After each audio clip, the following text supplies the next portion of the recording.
Hit broadcast now, and then people will get let in. It's recording already. Yeah. Okay. Okay. And broadcast. Okay. They're hearing us and.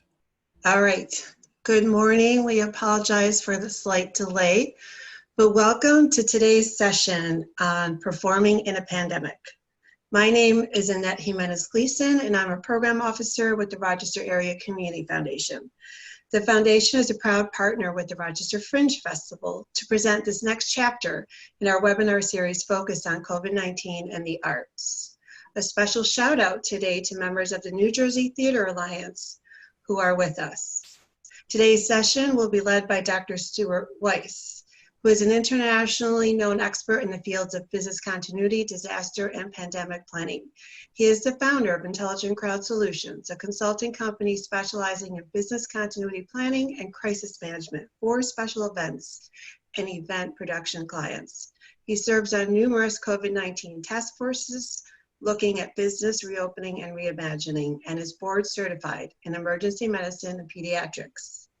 Dr. Weiss's presentation will be followed by a Q&A portion led by Erica Fee, producer and executive director of the Rochester Fringe Festival, and Simeon Bannister, vice president of the foundation's community programs department.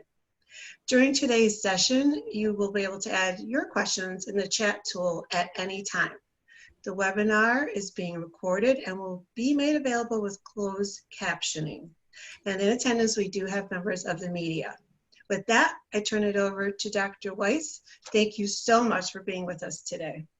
Oh, you're so welcome. And I apologize to everybody for the delay in the start of this, the few minutes. We're having technical issues on my end here.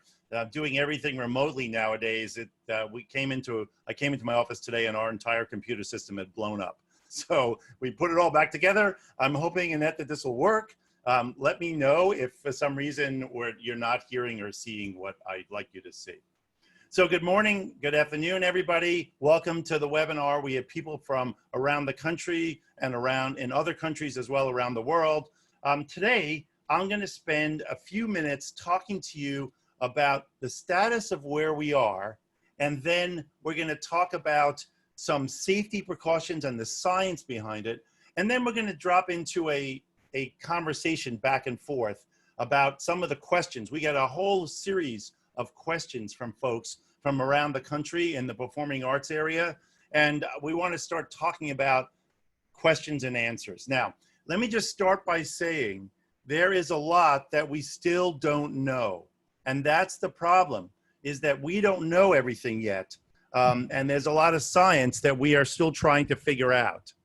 So I may not be able to answer all the questions based on science, but we have a lot of clients around the country and around the world that are looking at the same problems. So what I'm hoping to be able to do is share some of their thinking with you, and together maybe we can figure out what's the next best step. So let's jump right into this. And I want to make sure, Annette, can they see the slides? Yes. Oh, great. Okay, perfect. So I'm Dr. Stu Weiss. I'm the founder of Intelligent Crowd Solutions. There's our website. The letters after my name just mean that I am board certified in emergency medicine. I'm board certified in pediatrics, and I'm a certified business continuity professional. So I will skip through that. Okay, so we're talking about COVID-19, which all of you have heard, but some of you may not realize that COVID-19 is caused by the SARS-CoV-2 virus. So SARS is severe acute respiratory syndrome, and it's coronavirus number 2. SARS 10 years ago was SARS-CoV-1. Now we have, it's just SARS virus. Now we have SARS coronavirus 2. And an interesting tidbit about this that I always like to point out is here's a microscopic picture of the virus, and those spike proteins that stick out give the virus kind of like a halo around it, or a crown, and that's why it's called coronavirus, because of the crown formed by the spike proteins that are sticking out of it. So there's the SARS-CoV-2 virus that causes coronavirus disease, COVID-ID, So it's CO for corona, VI for virus, D for disease, and it started in the year 2019. So that's the reason why we call it COVID-19, and SARS-CoV-2. Because I'm going to use those terms throughout this talk, and I want to make sure that everybody understands what they are. Okay, so let's talk about what is coronavirus. Coronavirus is part of a large family of viruses that are common in many different species, right? So if we, there we go, sorry, there we go. They're found in camels and cattle and cats and bats and lots of different mammals have coronaviruses. As in fact, bats have been found to have hundreds of coronaviruses inside of them. And cats, and we'll get to that in a little bit, but cats are specifically very susceptible. So those of you that are running zoos or areas where there are cats, you have to be really careful. There were some cases of tigers and lions getting sick in the Bronx Zoo here in New York. The first cases of cats, house cats getting sick came from Europe, where house cats got really sick because they share the ACE2 receptor, the same receptor that we have that causes the virus to get into our lungs. Cats have a very similar type of virus, of a receptor, so they can get sick as well. Luckily for dog lovers, dogs do not seem to have the same ACE2 receptor. So dogs are not susceptible, although dogs can carry it in their nose a little bit. Most of you have, I'm sure all of you have already had coronavirus. Now, you haven't had SARS-CoV-2, probably, unless you're in that 5% of the country that already has it. But you've had coronaviruses because they cause the common cold in humans. So coronaviruses circulate all the time, which is why we have a bit of a head start in vaccine development, because we already know a lot about coronaviruses in general. We just don't know a lot about this particular coronavirus. And we think it came from bats, or most likely it came from bats. The proteins and the genetic material is very similar. It does need an intermediary host to get to humans, probably.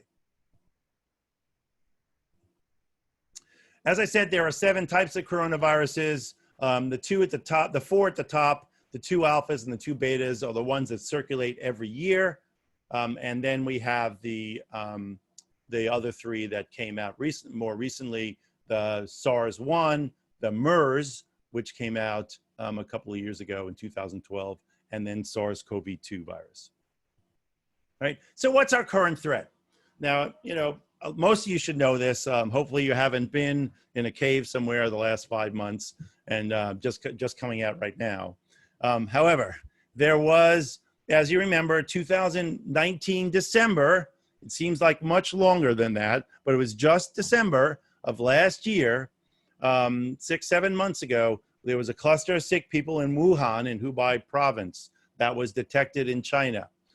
Initially, most people had links to the Wuhan seafood and live animal market, and it's very interesting that the recent outbreak that we've seen the past week in Beijing also started in an open air food market. So that seems to be a place with lots of people and lots of animals and lots of ability to spread virus, at least in Southeast Asia.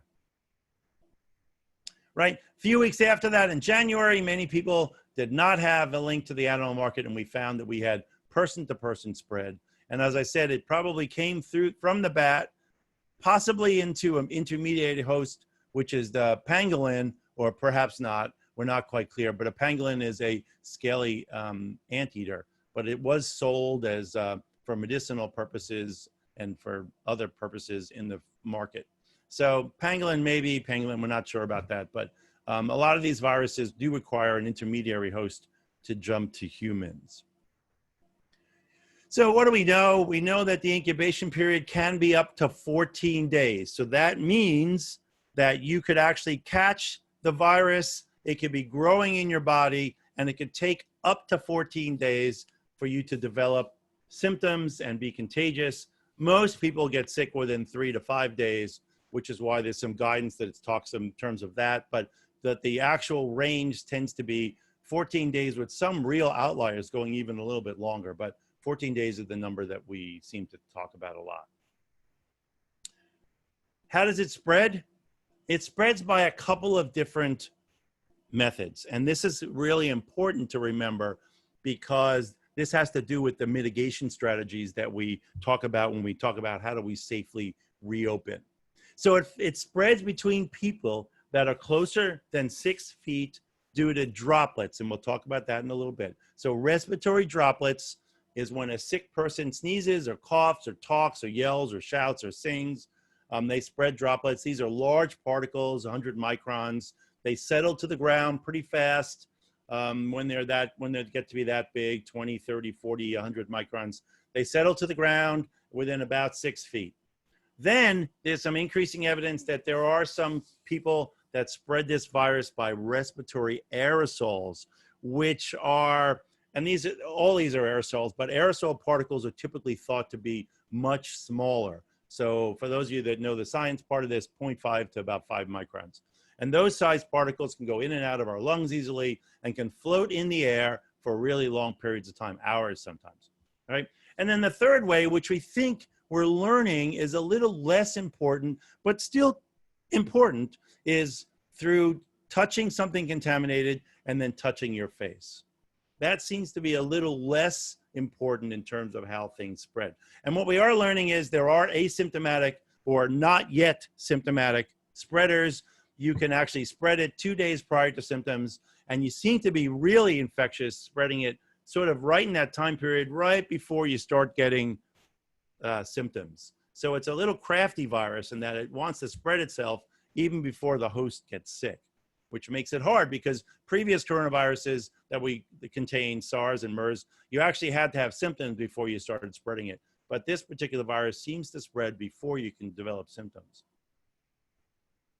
So what are the modes of spread? And hopefully you're not watching this on a little phone, but you're watching it on a bigger screen so you can see this. But the first thing is actually the ballistic spray. And you can actually feel that. If somebody closer than 6 feet sneezes in your direction, you can sort of imagine those droplets coming at very high velocity right at your face, right? And that's one of the reasons why we want folks wearing face coverings. We want to stop that ballistic spread of droplets right into your eyes, because that is a perfect way, if you cough forcefully or sneeze, of spreading virus right into somebody that's really close. The second way is through the green dots, which are large particles, right? And those green dots actually are bigger than about 5 microns, and they, more like 20, 30, up to 100, as I said, microns, very small particles still, but they tend to settle out within about 6 feet. So they settle to the floor, and that's why we have the 6-foot rule here in the United States. Maybe a little less if for some of you that are in Europe, you're using 1.4 meters, which is a little less than 6 feet, but it's more or less 6 feet. Then the third way is the fine yellow dots, which are the small aerosol particles that can float around for a long period of time. And the last way is through contacted. So here, they're passing a phone or passing a script or passing a libretto or whatever it is, and it's contaminated. So you want to make sure people aren't doing that. Okay, so those are the way that we spread it. And one of the things that's really interesting, here's a study that was really interesting, looked at the number of particles as you talk louder and louder. So there's a lot of graphs on this. You can take a look at it later, but take a look at the graph on the right side. You can see that the blue line, which is really loud shouting or singing, puts out much more particles than the red line or the yellow line, which is quiet talking or intermediate talking. But that blue line, you can see the number of particles really gets much, much higher. Because when you're talking louder, you are projecting. So when you're projecting your voice, when you're singing, you are putting out much more particles, much more than when you're just quietly sitting, breathing quietly. But even at the quiet breathing, you are still putting out some amount of particles. But anyway, these graphs show that. Great study. You can take a look at it. If you need the study, just drop me a note. We can send it to you. Or you can download it from scientific reports. But it's a good study looking at particles and how increasing the volume or projecting your voice or singing creates so many more particles. Right? So why does it actually produce particles? Right? So let me give you a little bit of the science so you understand what's actually happening. Right? So in our lungs, in the very small air sacs, the alveoli, which are the base of the lungs. We have millions of them, right? So our lungs, we have a big trachea, and then we go into bronchi and bronchioles, and as it divides into smaller and smaller areas. And then you get down to the alveoli, which are the little air sacs where the oxygen and carbon dioxide exchange into our blood. There's millions of those things. They're very small. And when you exhale completely, so when you're singing or when you're exercising or doing vigorous activity on stage, for example, when there's a fight scene or something that's very active and you're breathing heavy, when you exhale completely, those little airways collapse. They contract and they collapse. And on the surfaces is something that's called surfactant and mucus and some other things that keep our lungs lubricated.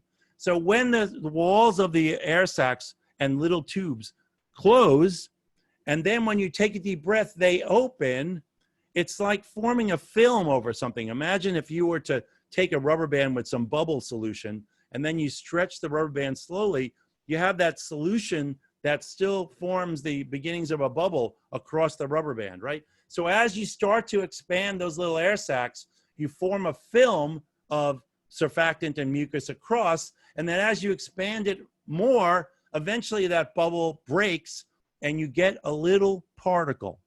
And as you're inhaling, that little particle goes into your air sac, and then because it's so little, when you exhale forcefully, you shoot those particles out.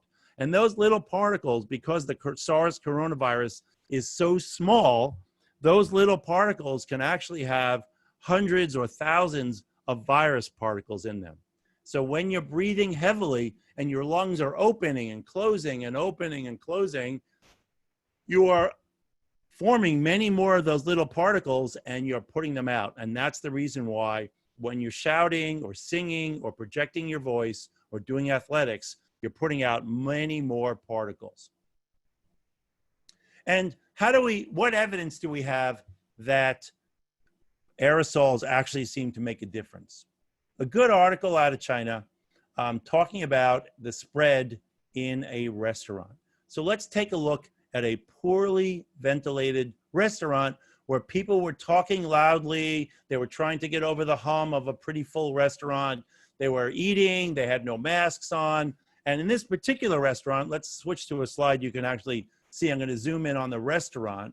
You can see in this restaurant that they had, maybe a little hard for you to see, but on the right side of your screen, you'll see that there are 4 air conditioning units along the right wall, right? Along the straight wall on your screen should be the right side.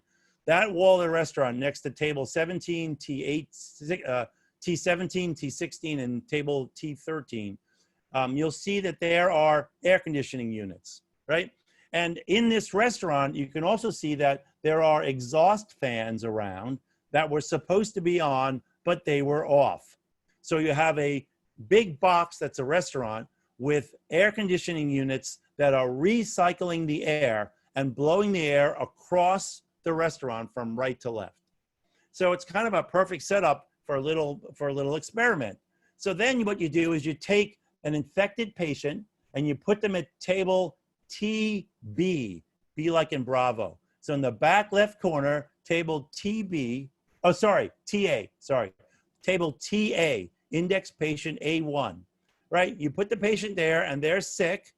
And then because the air is blowing straight across, you can see that all of the patients that got sick were actually in that same area. So let's take a look, right? If you look at this picture, you can see the air, because all the ventilation fans were closed and they were recirculating the air, that all the people in the back got sick and none of the people in the rest of the restaurant got sick. And that's because of the aerosol flow from patient number A1. You can see that person, the air went to the left, circulated to the bottom, got sucked back into the air conditioner, got recirculated out. And that's why the guidance, this is one of the reasons why we talk so much about making sure that if you're in a enclosed space, that you actually have a lot of fresh air coming in and exhaust to take the particles out.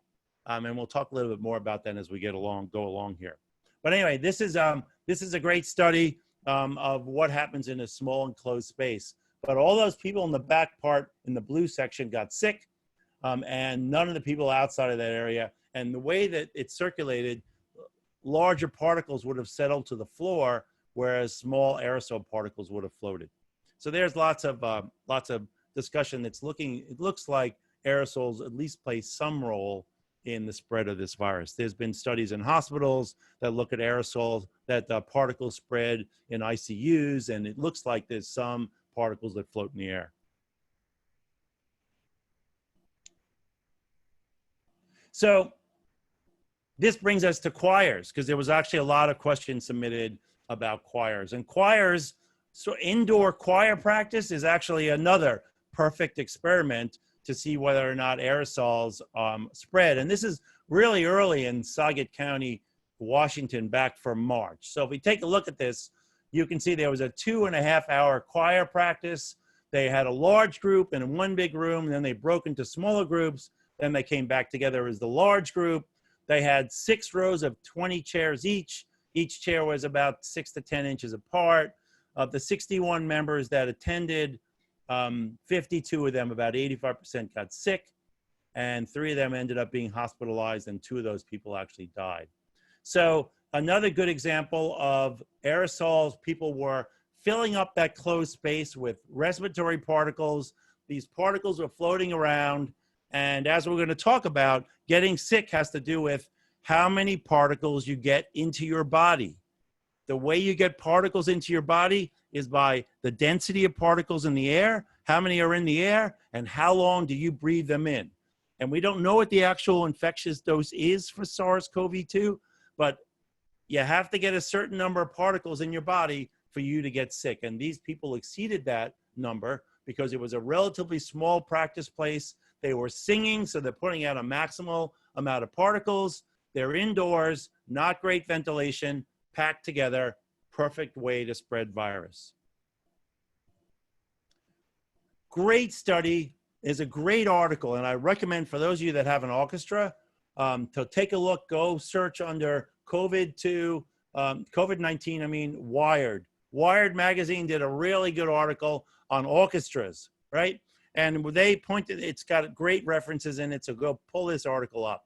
We can send you the reference exactly if you want, but if you just Google Wired magazine, COVID orchestra, you'll get the article, right? So what's the problem with orchestras? Well, the problem, excuse me, the problem lurks in the back of the orchestra with the woodwinds and the brass, right? Other instruments, people can wear face coverings. They are, perhaps the percussionists are exercising a little more. They're way, way in the back, but they can actually wear face coverings. But the woodwinds and the brass are the problem.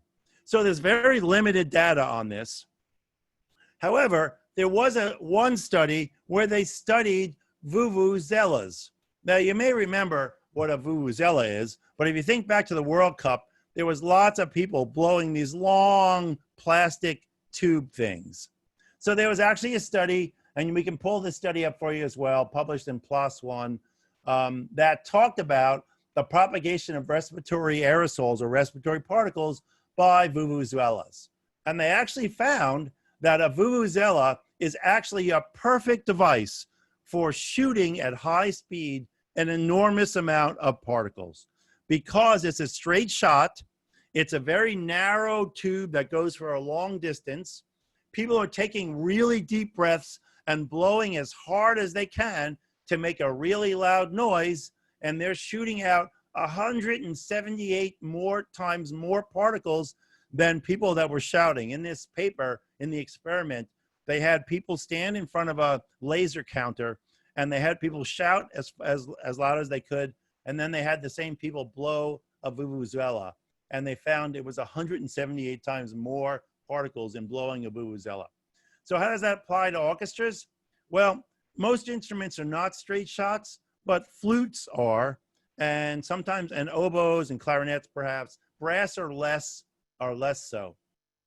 So the vuvuzela may apply to orchestras. I can tell you that there are several groups that are taking a look, a group out of Colorado, one out of Maryland, that's actually taking a look at instruments, trying to figure out what about aerosol particles. We're not so worried about large particles because the dynamics of a woodwind and a brass is usually you have a small entrance with higher velocity air and then a bigger exit with low velocity air. So big particles will generally settle out pretty fast.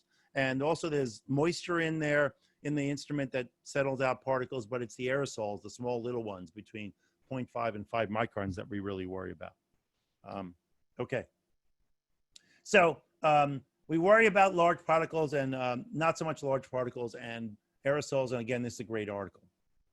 So this is hard to see, and I apologize for that. You'll be able to get it more in the handouts if you download them after this. But you can see that people actually are interested in coming back.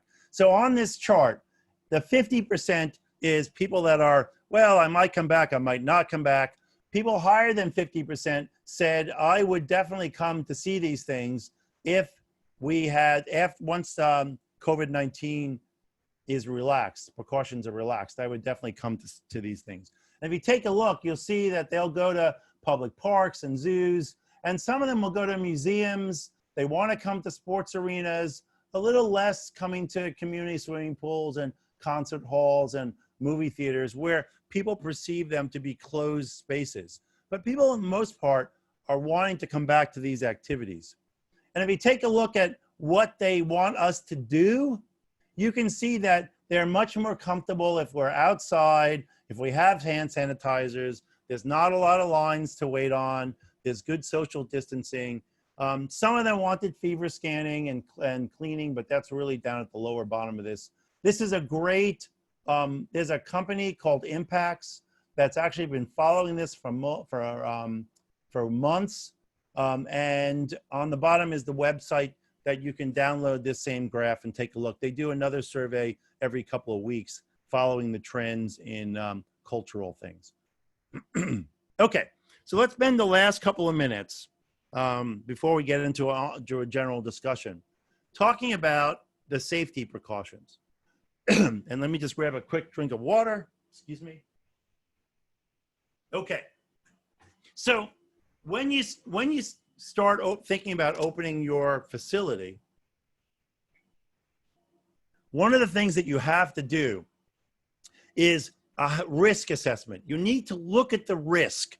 And because you want to limit the risk to make it as low as possible, we're not going to be able to make the risk zero. The way you make a risk zero is by closing everything. So right now, the risk of me getting COVID-19 at a baseball game, for example, is zero because there aren't any baseball games. But as soon as we start opening things up, the risk rises from zero, but the goal is to make the risk acceptable, to make the risk something that is the lowest possible thing. So risk has two components. Risk has hazard analysis and what's the actual hazard and what's the actual risk. How do you actually reduce that hazard? Sorry, so the risk has the hazard part, and then how do you reduce the risk of coming in contact with that hazard? So there's two parts. So let's talk about the hazard analysis part. So the hazard is SARS-CoV-2. We know that that hazard exists. It's been with us for now 7 or 8 months. And there's basically two things that we have to think about in terms of the actual hazard. There's two ways out from this. One of them is either through herd immunity, which means that 70% of us, 60 to 70% of us actually get the virus. And then the virus will have a hard time finding somebody to infect because we think you have a little bit of immunity after you get the virus, just a little bit. The second way is when we get a vaccine, assuming that the vaccine is both safe and effective, having a good vaccine will give us another way out. And currently, there are 6 in the US government program, Warp Speed, which is a program to develop vaccines. There's currently 6 candidates that are that are being looked at closely. Several of them are actually in trials. So remember, there's two parts to a trial. There is the part where you check for safety, and then the part where you check for efficacy, which is, does the virus prevent future disease? So there's possibly two ways out, but there's also the third possibility, which is there's no way out. The virus is with us. We don't have a vaccine. Although we're optimistic we'll have one, if you think about HIV, it's been 25 years and multi-millions of dollars, and we still don't have a great vaccine for it, or any vaccine for it. So that's the third possibility, that we have to live with this. So on the hazard side, we have two possible ways out, and then perhaps we have to live with this for a while. And the jury's out on what happens. Let's look at the risk reduction side. On the risk reduction, I want to just reiterate the concept of infective dose. And what infective dose, remember, is the exposure, the amount of time you're breathing in particles, and how many particles are in the actual air. What is the density? So if you have a high density of particles and you have a shorter time, you can reach the infective dose.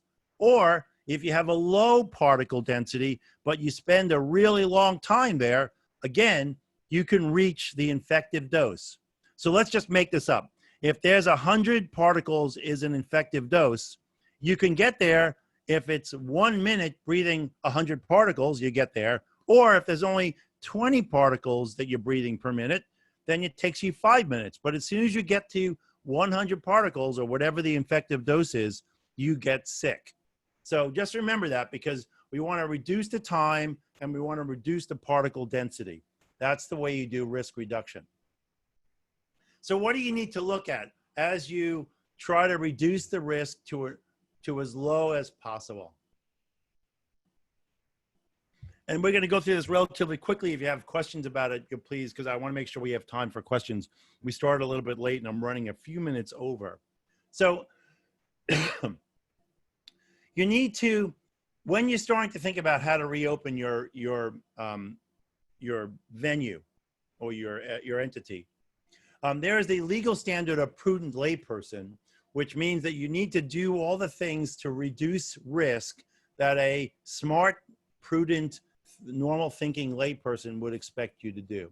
And one of the things that's really required is a contract, a social contract between the venue operator and your patrons, because you can't protect them adequately without the audience or the patrons doing things on their side.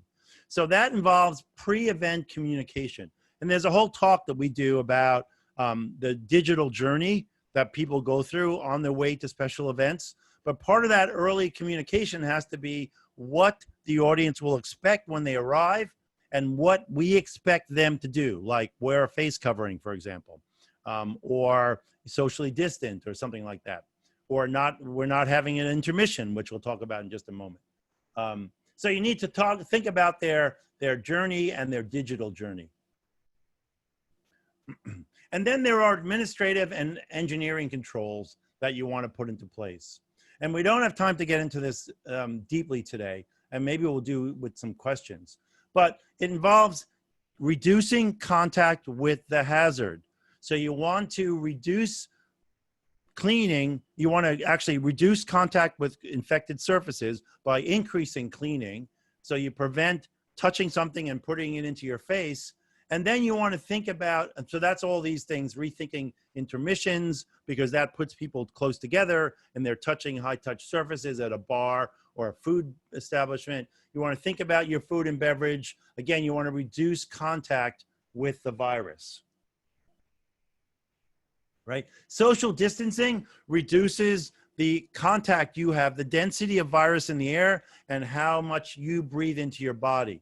So there are various ways, and I'm sure you've seen this in places where there's spots on the floor. For outdoor venues, I actually like this picture that was in the New York Times a week and a half ago of a park that had 6-foot circles where if you were in your circle, you could take off your mask, and those circles are 6 feet edge to edge. So people were doing good social distancing. But if you were walking between circles, they wanted you to put on a face covering. I saw a great example of how to do this actually at the West Point graduation, where they had 6 feet in all directions between each of the chairs. And when the graduates walked in, they were wearing face coverings. They sat down, they took them off. It was outside, so it was a good example of how to do that. Right? So the other things you need to think about on your administrative controls are about the house, the back of house. What do you do in bathrooms? We had some questions about that. But the key is you need to reduce the concentration of particles in the air. So we'll talk a little about rehearsals in a little bit. But thinking about all the questions we're going to get to now, I want you to keep in mind the way to reduce the risk is to reduce the time you're exposed and to reduce the concentration of particles in the air so we keep people from getting the infective dose. All right. I know I skipped through that because we want to leave time for questions, and some of the questions will get into the details. But this is me. Take down my email address. You can send me questions at info@icrowd.com. I'm happy to answer specific questions. We'll answer questions from people in the audience. If you want us to write an entire plan for you, we'll probably ask you to hire us, but individual questions, I'm certainly happy to answer. I'm going to ask Annette or Erica to come on back, and let's spend the last 20 minutes talking through some questions. Hi, Dr. Stu. I'm here. Hopefully everybody can see me. We have a few questions. I'm going to ask one, and then we'll move over to Simeon, who will ask one. We'll kind of go back and forth that way, if that's all right. Dr. Stu, if you could turn your video back on, though, yes, so that we can see your shining face, that would be excellent. There we go. So, as you're doing so, first question, could you get into some of the specific protocols for theater, dance, music, and vocal rehearsals? The sort of spacing that's required, and basically, should all rehearsals be conducted outdoors? So yes and no. Let's start with the outdoor part. So right now, singing in an enclosed space seems to be a real problem.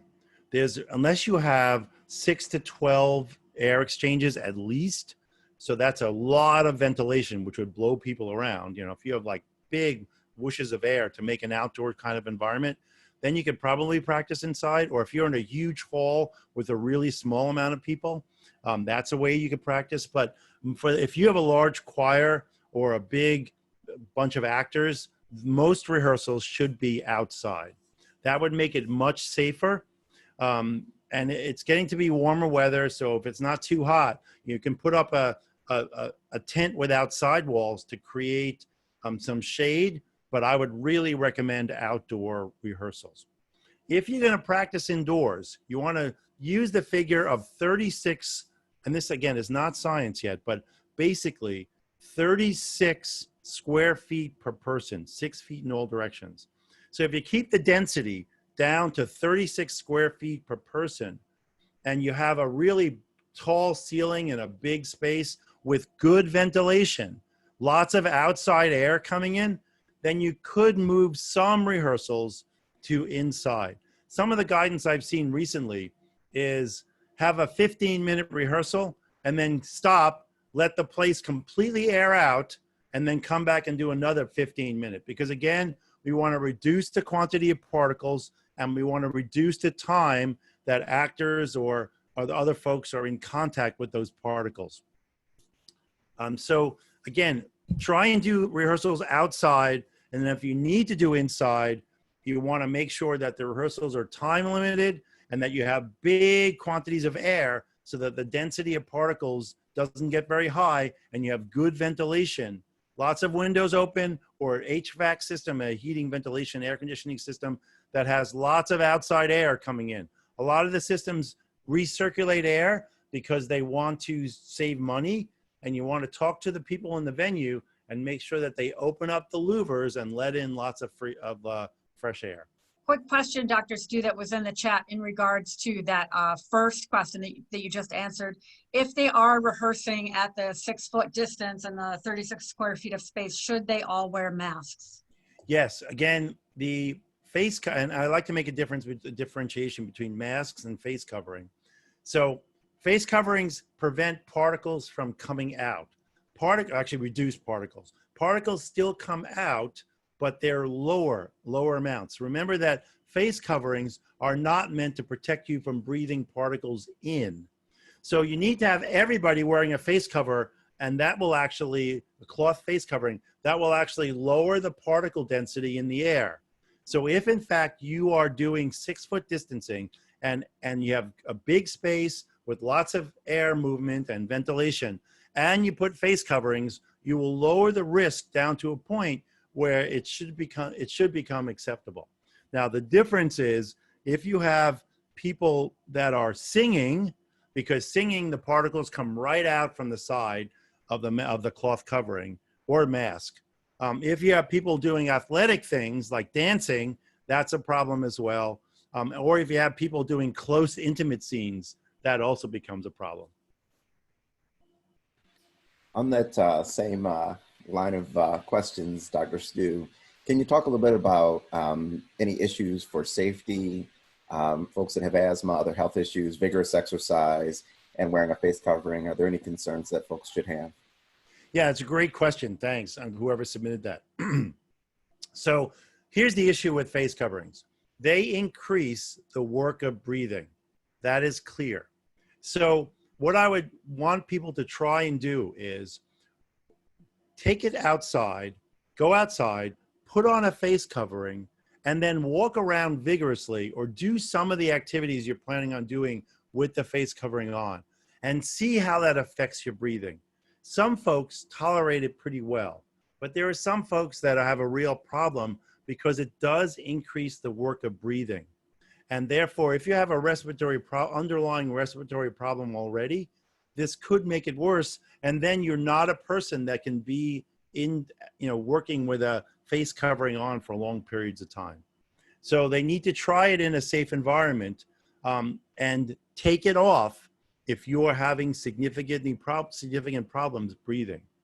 That's the best advice. It doesn't trap carbon dioxide. There's no what's called dead space. It's not like you have a big bag over your head. If you have a tight-fitting face covering, the carbon dioxide goes straight out of your mouth into the air. It doesn't trap things. It just makes the work of breathing a little more difficult.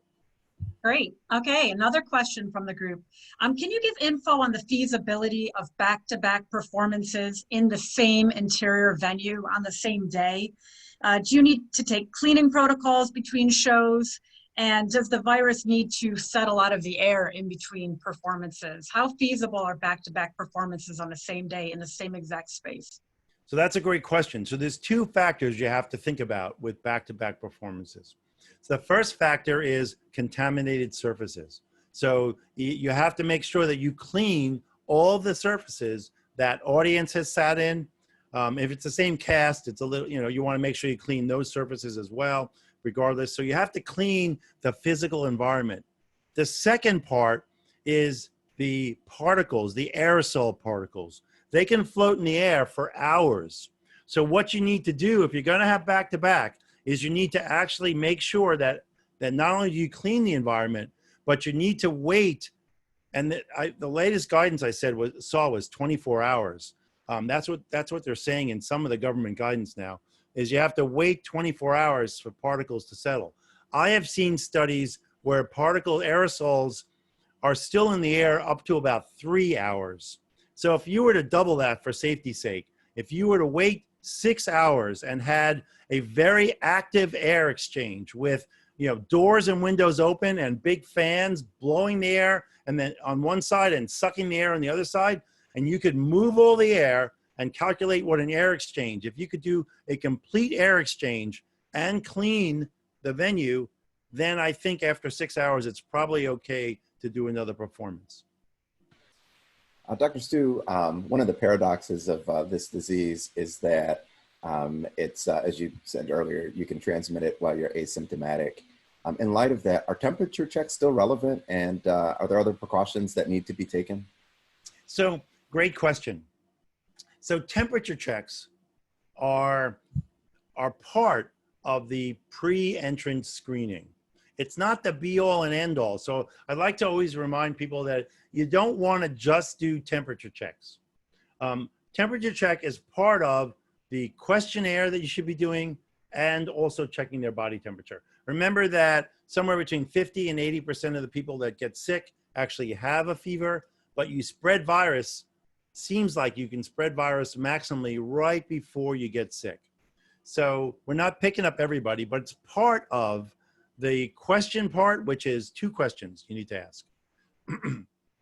The first question is about exposure. Have you been exposed, or do you know anybody that you've come in close contact with that has symptoms of COVID-19 or actually has the disease? So exposure is number 1. Have you been in contact with anybody that has it? Number 2 is, do you have any of the symptoms? And there's like 11 symptoms now. The CDC changes it, but if you combine them together, you can come up with 11 symptoms. Usually we advise clients to put the symptoms on a sign, and you point to the sign and you say, have you had any of those symptoms in the last 14 days? Have you come in contact with anybody that is known to have COVID-19 or suspects that they have it or is tested positive? And then you take their temperature. The combination of those 2 things should take about 15 seconds, and that adds to your reducing the risk that you're going to have somebody sick in your venue. It doesn't reduce it to 0, but it's part of the process to reduce the risk. So I think right now, until we have point of care lab testing where we can actually swab audiences' throats and see if they have SARS right now, I think temperature testing is part of the entrance process. That makes sense. And then we have one more question before we get to the growing Q&A. Just a reminder, please place your questions in the Q&A section, not in the chat. What kind of guidance can you give to performing arts summer camps that might be planning to occur in interior venues? Yeah, so summer camps, what my first thought always is, do it outside. You need to, if you're going to have performing, I'm guessing that you're talking about performing arts camps, or are these summer, do we know about the question? Performing arts, yeah. Performing So arts musical camp, theater, singing, musical dancing, yeah, Yep. acting. So the kids, and we're seeing actually a shift to younger people now in this wave of, in this continuing first wave of COVID-19 that we're seeing. So kids are going to be doing activities that create maximal numbers of droplets. So you really have to think about how are you keeping the density of droplets from building up to a really unacceptable level. So, you know, in dance, in live theater with you know, lots of activity, in singing, all those activities are putting out lots and lots of particles. So you need to do it outside is my number one guidance. And be creative. If you can come up with venues that have, again, just coverings for sun and shade, it's challenging to think how to do this, because I know a lot of the summer camps, performing art camps, use indoor spaces.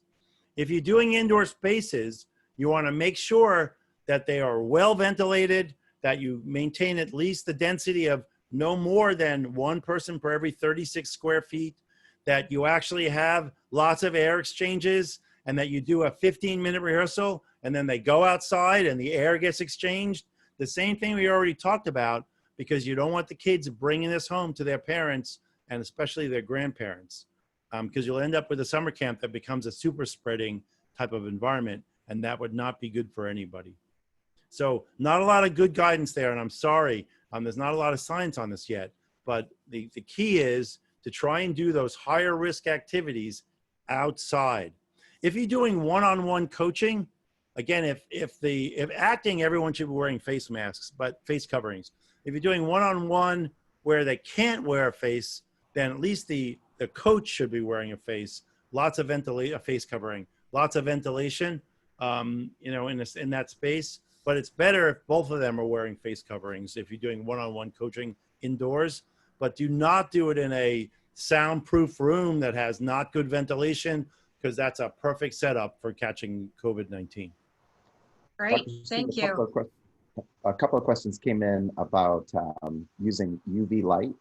And I know there's been a couple of articles about UV light as a way to control the spread of the disease in interior spaces. Can you talk a little bit about that? Yes, that's called upper room UV lighting. It's been a concept that we know about for a really long time in healthcare. So what happens with aerosol particles is they come out of people's mouth and then they're lighter than air in general. So they float up. Ultraviolet light is actually dangerous to our eyes. So having it down at head level is actually, or below, is actually dangerous. But if you actually have a big open space with a high ceiling and you can mount UV light, 10, 12, 10 feet up, 8 to 10 feet up, and you'll have to get an engineer in to figure out exactly where these lights should be safely placed. But then when the particles float up, the UVC light will kill the germs. And then when they settle back down again, the germs are dead. So it's a high room, upper room UV is actually a solution in a high ceiling space, but you need to get an engineer in there to figure out exactly the characteristics of your space. We have some environmental engineers that we know. We can point you in the direction if you don't have one, depending on where you are. But upper room UV light is actually a solution to removing the concentration of active virus particles in rooms. Dr. Stuart, are you okay to overrun till about 12:15? I am. Great. If everyone's willing to stay on, I certainly am. We have a ton of questions in the Q&A. I'm wondering if you can click on there and maybe find some that you might like, or Simeon and I can read them off. Yeah, for if you wouldn't mind going through them, it's challenging with our system with the problems we're having. I can't get into the Q&A. Sure. So I will start. Gosh, okay. Do you think it's reasonable to ask patrons to wear their masks while seated and watching a performance? The answer is it's face coverings, not masks. Remember, masks are N95 masks. They're tight fitting and fit tested. These are face coverings. And yes, I think it is reasonable and it is part of doing your due diligence to actually request that the audience wears a face covering while they are in your venue. Unless they're sitting 6 feet apart and they are outside, you want to keep them from putting out lots of particles. So I think it's actually pretty reasonable to ask them to do that. It's actually a revenue generator. You can actually brand them and sell them if people don't bring their own face coverings. It's actually something you should be doing in the pre-event communications. Part of your digital journey should be requesting people to bring their own face coverings when they come. But I think it's actually reasonable to ask them. The other thing is that we didn't talk about intermissions, but one of the things I would tell people to consider is not having an intermission.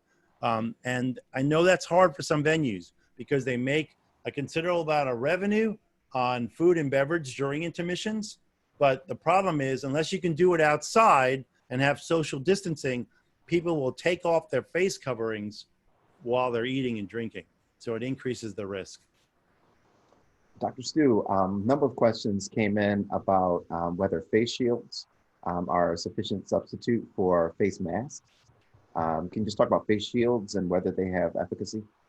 Right. So face shields prevent people from spitting on each other.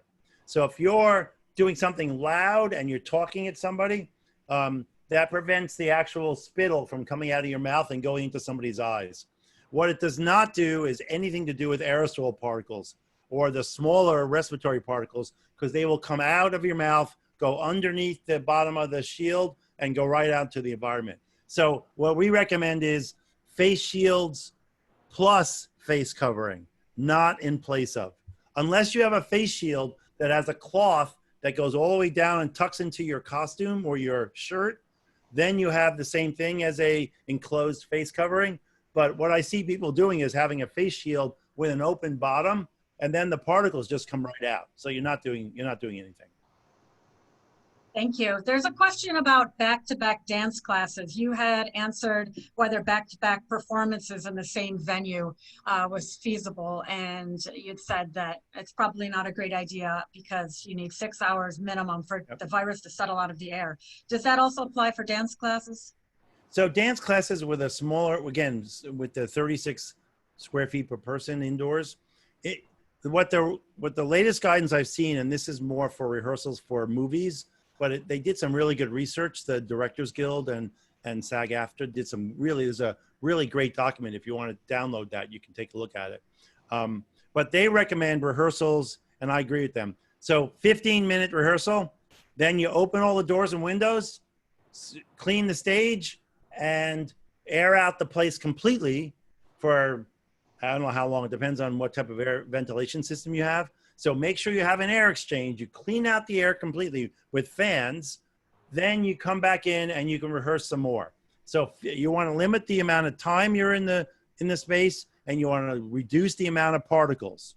So people have to work out, and they can send me individual questions and we can talk about it individually. But in general, the process is clean the space and air it out, and then you can bring in a more rehearsal.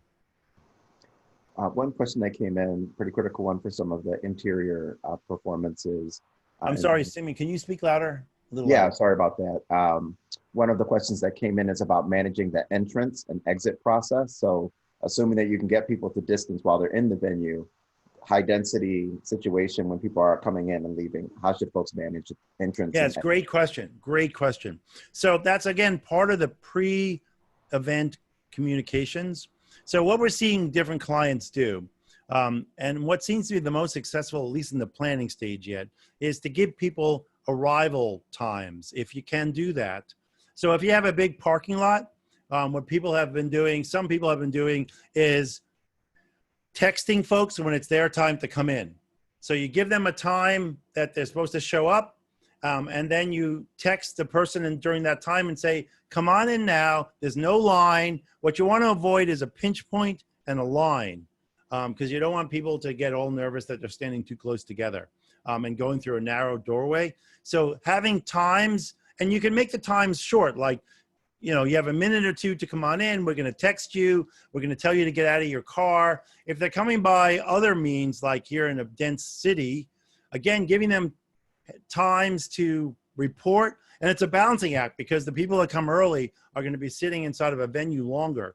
But you want to prevent lines. So when you're designing your ingress, generally you want to give them times to report. That seems to be one of the successful ways of doing it. Making sure you have more doors that let people in. That's another way. So some of the doors that you may not normally use to let people in, try and find ways to do that.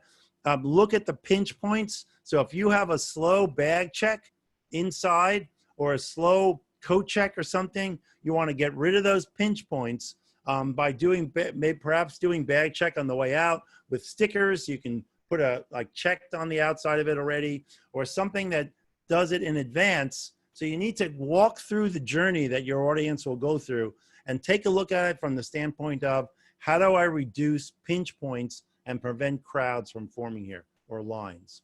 And everyone's individual situation will be different, but there's some good strategies people can use. We're getting quite a few questions in regards to plexiglass. We had one question from a theater that's planning to install plexiglass partitions on stage and also between the audience and the performers. We've also had some questions from musicians who are asking about plexiglass shields that are of music stand height. How effective is a plexiglass shield? Right. So let's talk about musical instruments first. For non-woodwinds and brass, if the musicians are 6 feet apart and wearing a face covering, then that should be fine. Again, if you have a big hall with good air, again, the ventilation is really important. So you can't squeeze a lot of them into a small room, right? I'm talking about big space with lots of ventilation. If they're sitting 6 feet apart with a face covering and they're playing the violin or the cello or non-woodwind or brass, they're okay. Percussion's okay. The problem you get into is with the woodwinds and the brass. And the studies there's not a lot of science about that right now. Now, you may want to put plexiglass between them to prevent droplets from directly going, because a lot of people clear their throats or cough when they're doing a lot of playing of woodwind instruments or brass specifically. Sometimes they cough, they have to clear their airways, and you want to prevent ballistic drops from shooting from one person to the other. So putting plexiglass between brass players and between woodwind players is not a bad idea. It's not going to do anything for aerosols, which will float right over the plexiglass. So you got to make sure you have good ventilation going on, and 36 square feet per person as the density. Don't crowd more people into a small space. Tell me the first part of the question again. So there was a theater who was looking to install plexiglass in between its performers on stage and also between the performers and the audience. Right, yeah. that's right. So performers on stage, plexiglass is not going to help that much. If they're already wearing a face covering, you're going to prevent most of the droplets from coming out of their mouth. Face coverings, if they're made properly, and the CDC has some guidance on how to make a good 3-ply face covering out of cloth. Go look at that. But that prevents a lot of those big droplets from coming out. I don't think you need adding plexiglass in that situation is going to make a lot of difference. I do not think that in a space with good ventilation, adding plexiglass between the audience and the performers, unless you have made a complete box on stage with its own ventilation system and you're performing inside of a fishbowl that's sealed, if you just put a piece of plexiglass in front of the audience, it's not going to add a lot of value. Unless the performers are, sometimes if I sat in the first row and they're singing really loud, I can see the spittle coming out, landing on me previously. So unless you're doing that, but hopefully people are not doing that. So other than that, plexiglass between the audience and the performers is not going to add a lot of value. Dr. Stu, there were a number of questions that came in that kind of knitting them together. The theme is the extent to which being outdoors mitigates a lot of the distancing or not. Can you just talk a little bit about how strict folks need to be when they're engaged in outdoor activities? Right. So we still recommend the same types of coverings. So the same kind of precautions. So face coverings and distancing is still important even outdoors. But because you're outside, you are significantly reducing the risk of big particle densities. If people are 6 feet apart outdoors, they can actually take off their face coverings and be okay.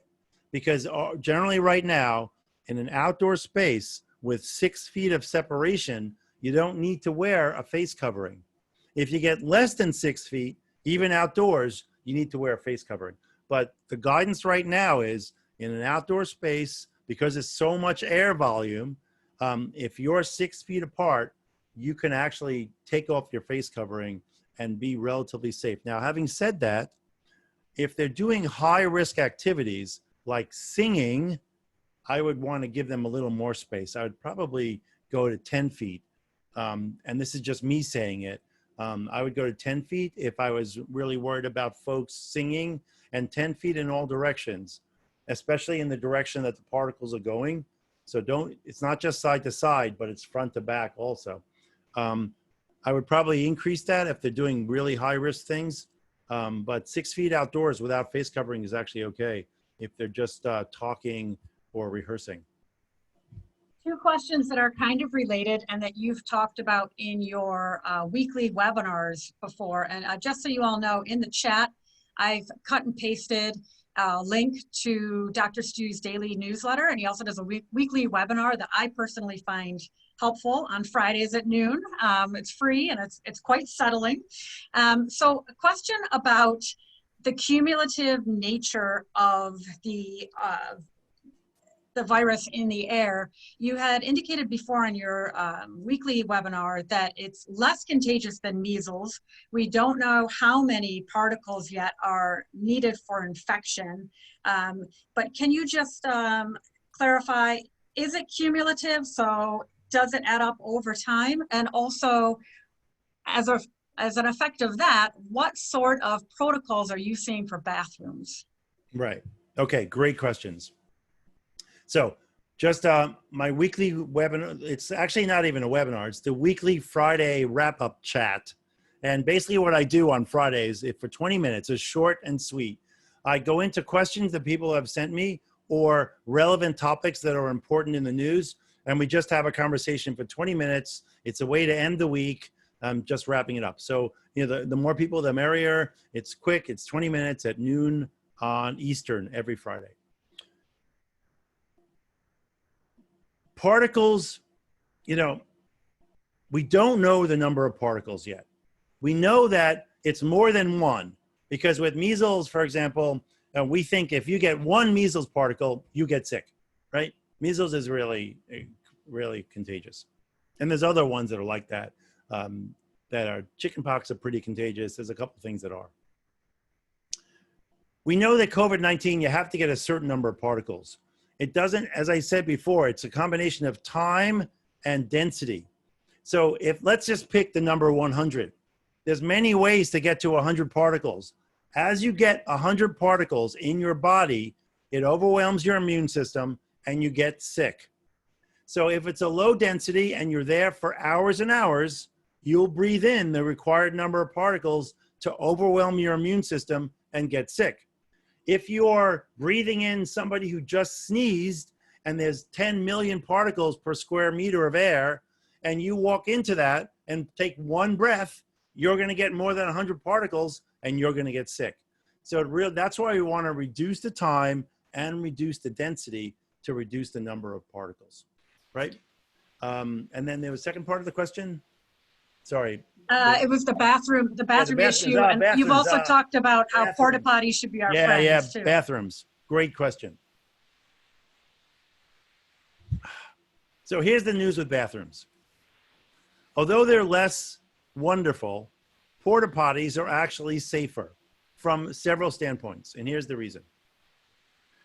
Although you have to worry about the contact touching a porta potty, which is why, you know, many of us do that lining the seat with toilet paper thing, with overlapping sheets of toilet paper and the whole thing, right? You don't create aerosols when you use a porta potty. The problem in a modern bathroom is those high pressure, wonderful modern toilets where you hear it go whoosh as you flush actually create thousands and thousands of microscopic aerosol particles out of what's ever in that toilet bowl. And we have already seen that COVID-19 virus particles are in stool or in poop in sick patients.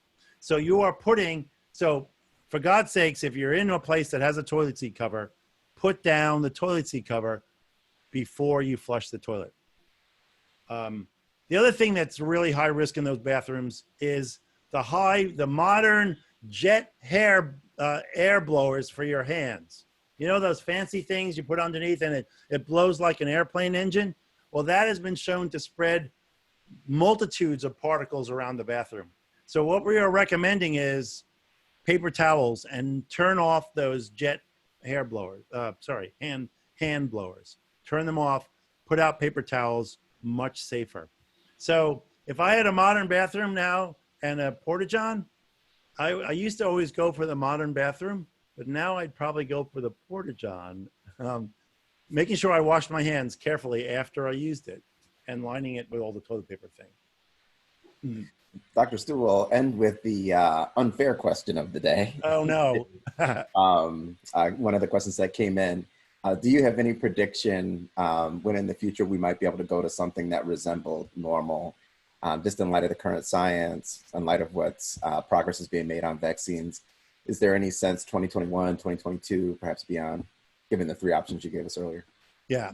Okay. So that's the crystal ball question at the end. So let's go into this a little bit.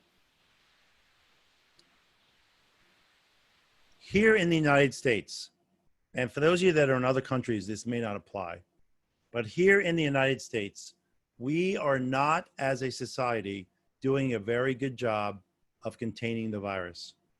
Because right now, as a country, we are not doing the things we need to do to break the chain of infectivity.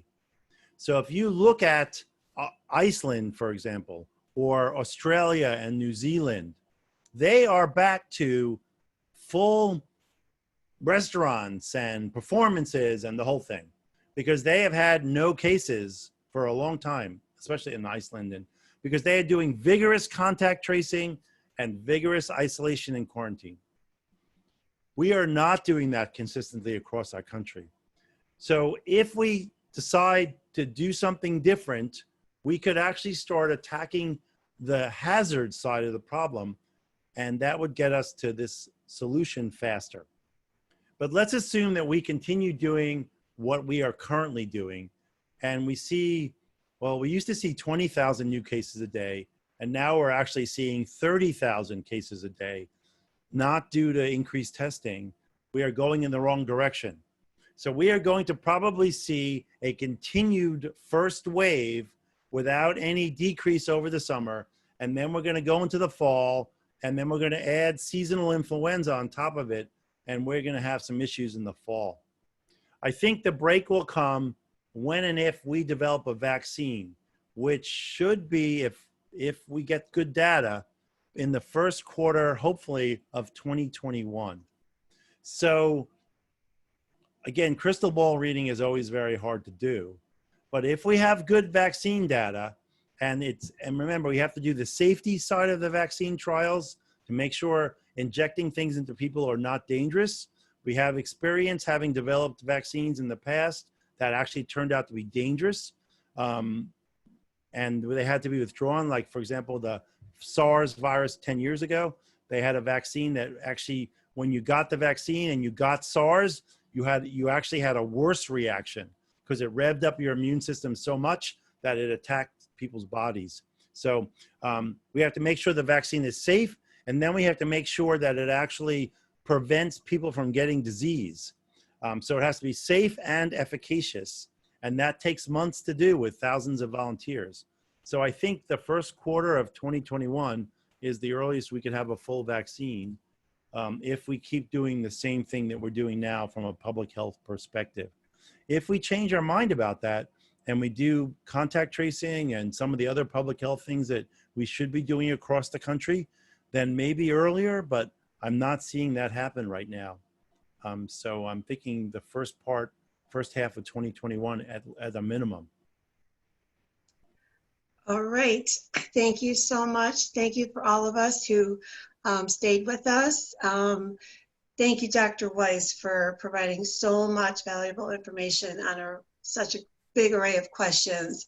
Thanks to Erica and Simeon for making sure we got to as many questions as possible. We certainly want our arts organizations to remain viable and continue to contribute to all of our communities and get through this pandemic.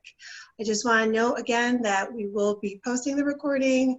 We will also post links to all the handouts. Some of them are already there at racf.org. We'll also post the link to Dr. Weiss's Friday session. Specific questions, remember Dr. Weiss said email him at info@icrowd.com. And thank you all for joining us for this really important conversation. Again, thank you, Dr. Weiss, and have a great day. Thanks for having me. Take care. Take care. Thank you.